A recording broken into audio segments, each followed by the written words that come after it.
Assalamualaikum. Untuk video ni kita akan bincangkan tentang 4 jenis amanah yang kita yang nak pergi umrah ni perlu selesaikan sebelum kita pergi ke umrah. Okey, sebelum tu kita selawat dulu. Allahumma salli ala Sayyidina Muhammad wa ala alihi wasallam.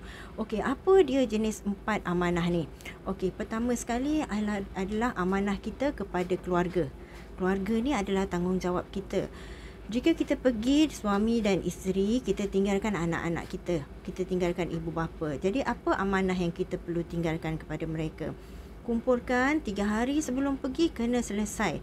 Okey, panggil semua anak-anak, jelaskan kepada mereka tarikh kita pergi, tarikh kita balik, ke mana kita pergi. Walaupun mereka dah tahu, tetapi kita jelaskan semula di depan semua anak-anak yang ada berkumpul. Okey, kemudian bagi tahu yang kita dah arrange. Apa yang kita dah arrange? Makanan mereka, transport mereka, sekolah mereka, tempat tinggal mereka, siapa yang mereka perlu rujuk jika mereka ada masalah kita di sana. Okey, kemudian bagi tahu mereka jam berapa yang sesuai untuk kita call mereka. Okey, sebab dekat sana perbezaannya adalah 5 jam, 4 jam. Okey, jadi bagi tahu mereka, okey, mama akan call pukul 8 malam. 8 malam maknanya dekat Mekah kita adalah selepas Zuhur. Okey, jadi kita tak ganggu waktu tidur mereka, mereka tak ganggu waktu tidur kita. Okey, jadi pukul 8 malam mama akan call. Jadi mereka tahu setiap 8 malam mama akan call. Jadi mereka kumpul ramai-ramai. Kemudian pada ibu bapa pula kita amanahkan, okey, kita dah nak pergi, ibu bapa yang tua kita nak tinggalkan, kita tak tahu sama ada kita pergi dulu atau mereka yang pergi dulu. Mana tahu balik-balik mereka dah tak ada atau kita tak balik-balik. Jadi kena minta maaf, minta ampun dan amanahkan apa yang patut. Bagi tahu supaya mereka senang hati.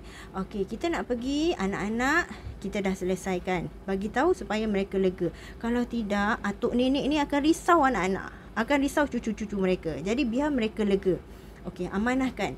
Okey, pewarisan-pewarisan lain tentang harta tu boleh buat secara bertulis, boleh buat secara video.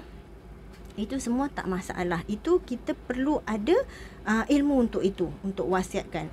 Ada orang tulis wasiat, ada orang panggil lawyer. Itu terpulang kepada masing-masing. Tetapi baik kita buat. Sebab apa? Kalau kita ada anak-anak, sebaiknya kita wariskan dengan betul kepada anak. Apa yang perlu mereka rujuk, apa yang perlu mereka tahu, siapa yang perlu mereka rujuk. Kalau macam saya, kalau saya pergi satu keluarga, semua cover note insurans saya akan forward kepada ayah mertua saya. Okey, tetapi kalau saya pergi dengan anak lelaki saya ataupun dengan anak perempuan saya saja, semua saya akan repeat bagi kepada suami. Jadi dia akan tahu. Okey, yang keduanya adalah amanah di tempat kerja. Kita dah nak pergi dah ni, kita akan tinggalkan pekerjaan kita. Kalau kita bos, panggil semua pekerja. Bagi tahu saya akan pergi ke umrah selama 14 hari, 21 hari atau 1 bulan. Okey. Sepanjang saya tak ada, siapa yang aku uruskan? Okey, kalau ada masalah, waktu bila boleh mesej saya atau call saya? Saya tak ada masalah dekat sana, tetapi kalau boleh selesaikan di sini, tak boleh call saya, bagi tahu saya. Jadi mereka akan jelas. Bos tak ada ni. Okey, tapi bos dah amanahkan kita. Bila kita memberi tanggungjawab kepada seseorang di depan semua orang, mereka akan rasa bertanggungjawab. Dan bila kita panggil pekerja kita semua bagi tahu tentang kita nak pergi umrah, mereka sendiri akan rasa bangga. Betapa pentingnya mereka kepada company tu, kepada kita lah. Kita bagi tahu semua. Lepas tu tanyalah, okey, Liza boleh? Aini boleh? Okey. Semua akan tahu dan semua akan ada rasa tanggungjawab sendiri. Itu kalau kita bos. Kalau kita bukan bos, macam mana? Kalau kita bukan bos, pergi menghadap bos. Okey, cakap, bos, macam saya dah apply cuti, saya akan pergi umrah selama 14 hari. Saya akan mula cuti waktu ni sampai waktu ni. Saya akan balik umrah 5 hari bulan, tapi saya extend saya punya cuti, saya akan naik kerja pada 8 hari bulan. Saya telah selesaikan semua kerja saya. Saya dah bincang dengan ini, dia akan bantu kerja saya selama saya tak ada. Jadi kalau apa-apa, bos bolehlah mesej saya. Tetapi kalau ada apa-apa masalah di sini, saya dah minta Liza untuk uruskan pekerjaan saya. Jadi bos pun jelas. Bos pun rasa lega dan bos rasa pekerja ni dah selesaikan semua pekerjaan dia, dan dalam waktu yang dia tak ada, orang yang ini akan bertanggungjawab untuk bantu dia. Orang yang kita tanggungjawabkan tu pun kita perlu email kepada semua orang, bagi tahu saya tak ada dari tarikh ni kepada tarikh ni. Saya harap kerjasama semua orang.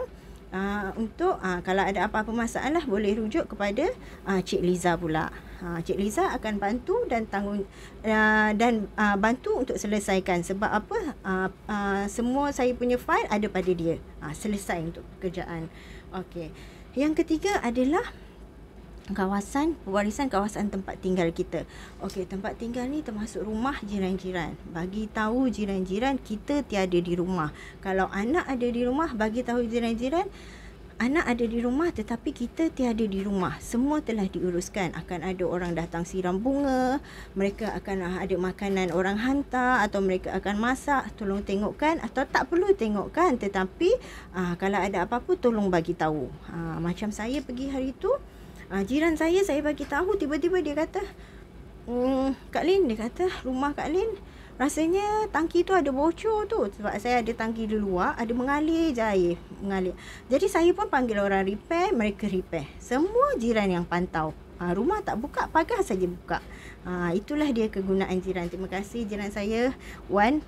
Okey, kemudiannya binatang peliharaan. Binatang peliharaan tolong jangan bagi anak atau jiran yang handle, tetapi bagilah orang yang bertanggungjawab untuk handle, terutama kucing-kucing. Hantarlah ke hotel kucing. Itu lebih baik daripada bagi jiran, minta tolong jiran atau minta tolong anak. Ini akan menyusahkan semua orang. Sebab apa? Tak semua orang tahu macam mana nak handle kucing. Okey, dan ini akan ada perasaan kalau ada apa-apa jadi kepada kucing kita yang mahal-mahal tu, lebih baik kita hantar kepada yang expert, maknanya hotel kucing. Yang keempat adalah pewarisan pihak berwajib. Sebelum pergi, 3 hari sebelum pergi balai polis, isi borang tinggalkan rumah. Ada satu borang di semua balai polis ada. Isi borang bagi tahu situ berapa hari bulan hingga berapa hari bulan, siapa ada di rumah. Kalau ada anak-anak, bagi tahu anak ada di rumah. Kalau tak ada orang di rumah, memang rumah kosong, bagi tahu situ rumah akan kosong selama tarikh ni ke tarikh ni.